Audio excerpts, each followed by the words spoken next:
Hey everyone, we are back again with another Dragonheir video, and in this video we'll be going over some of the upcoming changes to the game, because I think some of these are really bad. There are a couple of good ones, but overall I do feel like there's like some like really bad stuff in there as well.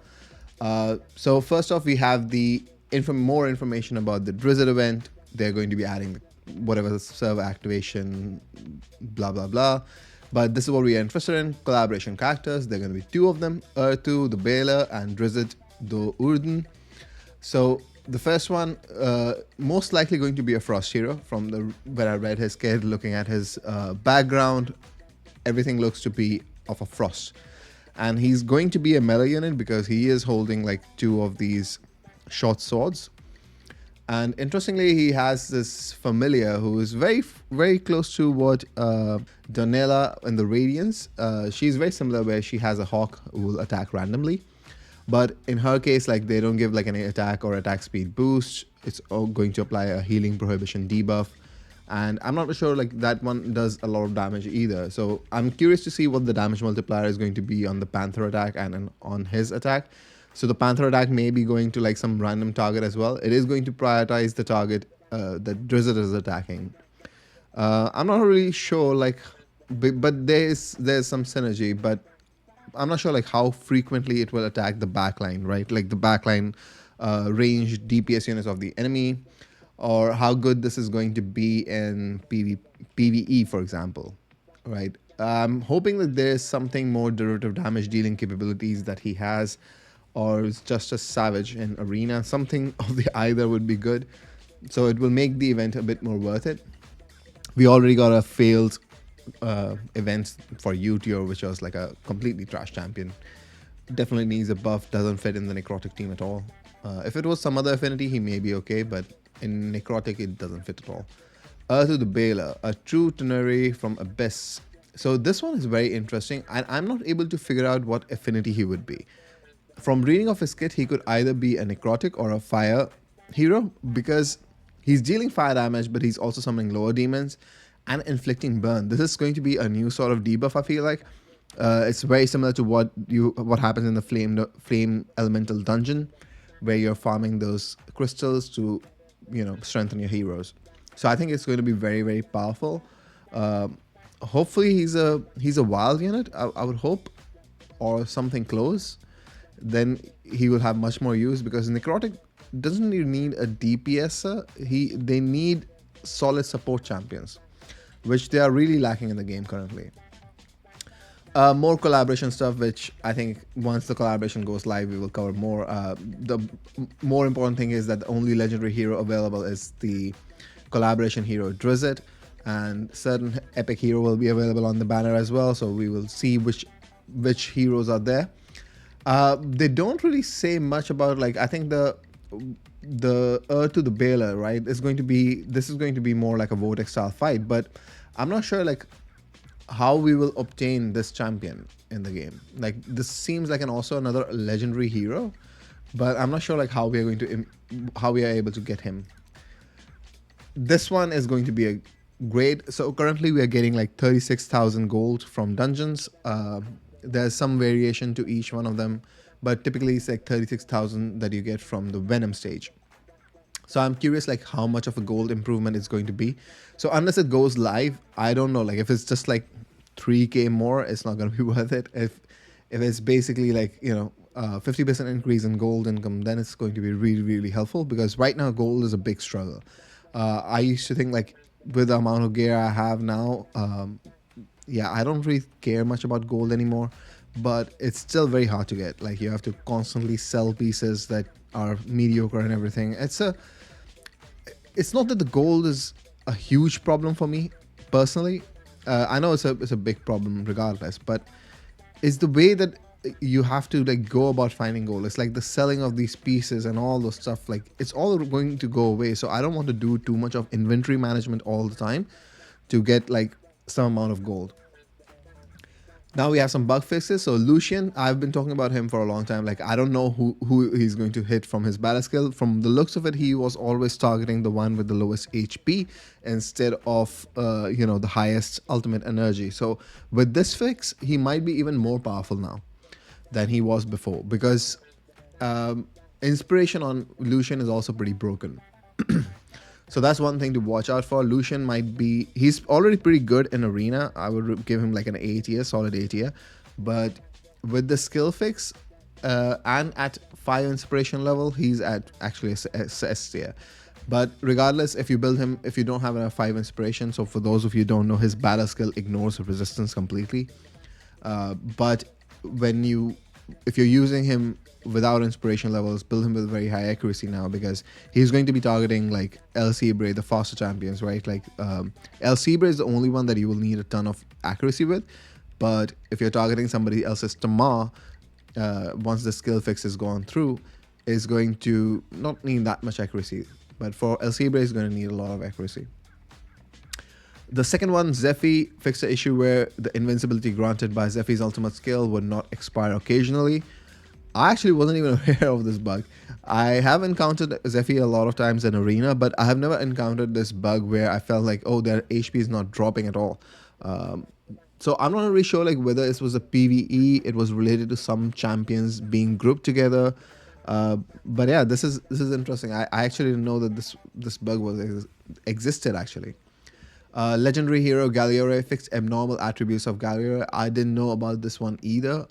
So a lot of times that I was testing my summon team, necrotic team, I wasn't using Galliore because I was using more of Primsub. She was new. She was more hyped. And there were some teams that I saw the screenshots for that were doing like crazy amount of damage with Galliore, Sharlak, and Primsa in them. So I was thinking like maybe Galliore damage, like his derivative damage is higher, but this somewhat explains why it was so much higher. Because his damage should be on par with Premsa, and Premsa could even pull more theoretically, but yeah, I haven't seen that happening. Fix the issue where the birth date could not be submitted. So this is actually very interesting. I don't know if anybody has talked about this before. Whenever it's your birthday, you do get some rewards, in-game rewards. So that's one thing to keep in mind. Like once you create an account, you set your birthday in and you will get some decent rewards. I think it was one Heliolite. Somebody shared a screenshot long ago with me. But definitely enter your birthday information. You do get like free goodies. Not many companies do that, so kudos to the game devs who are doing this. Optimization, I think it's largely fine. I think we don't need to cover that. System changes, yeah, this is going to be important. Added shortcut for the equipment plan for your teams to synchronize the current plan with the last time. Okay, I have to see it in action, like how it's going to be implemented, but this sounds cool. It will save some time. Add an in-game access to the DataWeb website. Okay, whatever this is.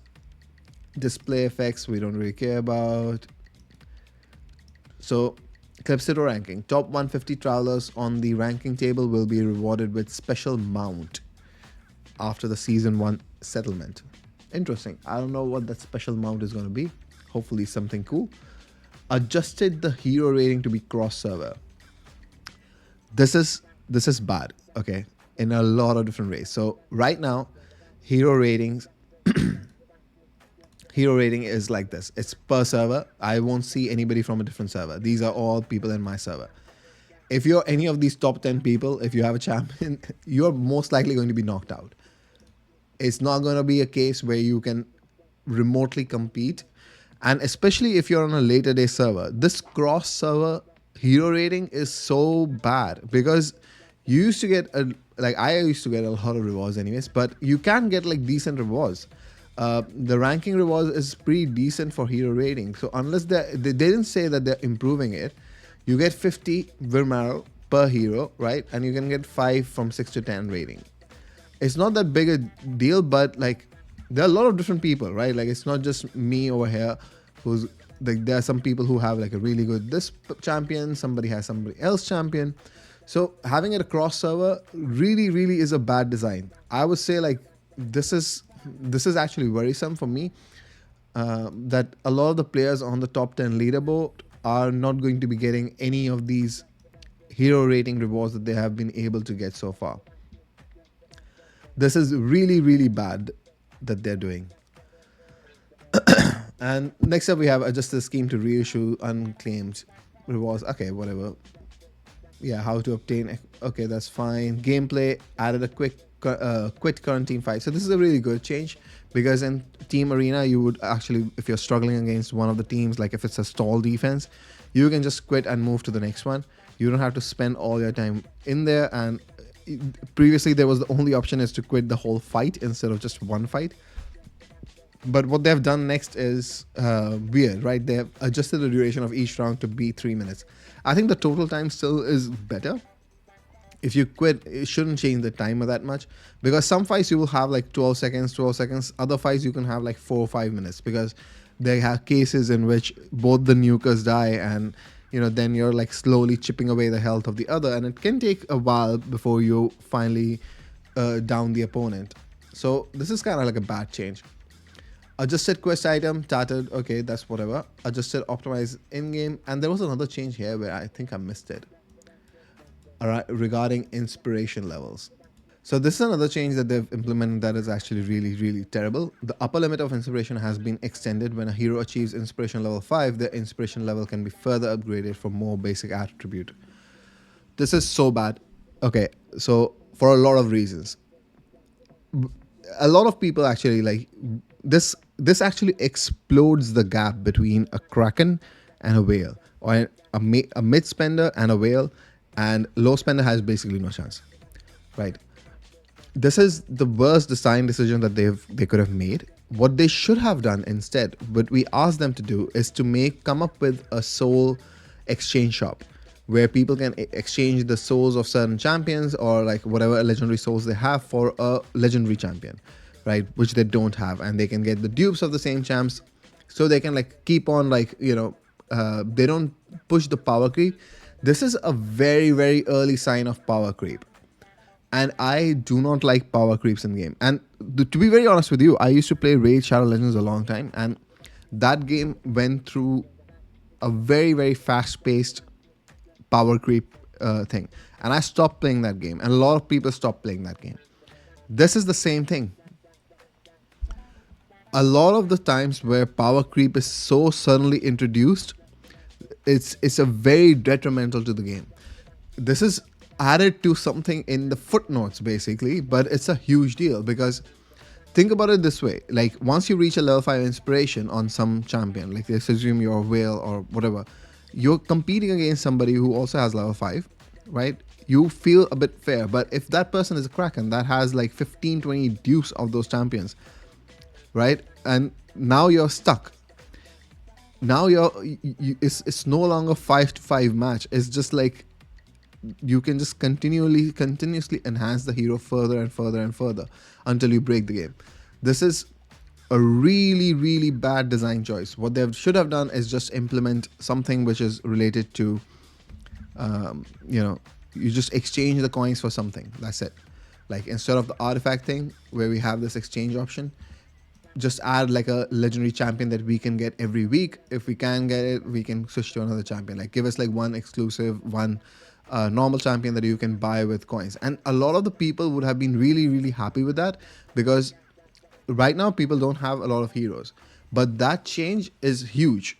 Like it's a borderline, like a really bad power creep, where you will never be able to even come close to challenging a whale or a kraken. I'm telling you now, this is the worst design possible. Like unless it's like a 0.25% extra attributes that they're getting, yeah, this is going to be really bad based on like how much it's going to give as a basic attribute.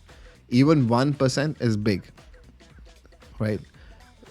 This is really bad change, really, really bad change. So whatever the things that you feel like you don't agree with in this upcoming change, do go to their main Discord, do post it in the suggestions, do post it in the whatever means that you have to tell them that, look, you're not happy with certain change, this is not worth it. Because after 5 inspiration, this is not worth it. The the fact that the hero rating thing is going to be cross server is not worth it. It shouldn't be. It's just it's just punishing players for, like, not being able to spend more. This is just BS. I know people who have F2P good, like, early on. There are some like rares, not rares, sorry. There are some epics in the hero rating as well. And you are able to get something out of it because you can build a champion just for the hero rating and nobody's building it, because early on not many people have champions built. Later on it becomes more paywalled, but early on you can find a niche and grab that. But yeah, this is, yeah, I don't know how I feel about these patch notes. I don't think it's like that great as laid out. I'm concerned about like how these two champions are going to be implemented in the game. I'm more concerned with how we are going to get to the beta. Is he going to be like a regular summonable unit, or is he going to be an event unit that you can only get once? Drizzt, as is already explained, like how we are supposed to get it. Yeah, I'm not even sure like if Earth is summonable, because they might have just they might have just added him, like, how we're fighting continental bosses these days, so they might have just added him for that purposes. But yeah, let me know in the comments below what you guys think. But before we go, we have 3 winners from the last video for the giveaway. If you see your name below, do message me on Discord. My Discord handle is Arslan as well. And for today's video, I'm also going to be doing a 3 giveaway. The giveaway contains 2 Helix dice, 1 Scholar Scroll, and 250 bone marrow. So do let me know in the comments below if you want to win that, and whether or not you agree with these changes implemented in the game. And what do you think about Drizzt? Do you think he's going to be great or he's going to be trash? But until then, I'll see you guys next time.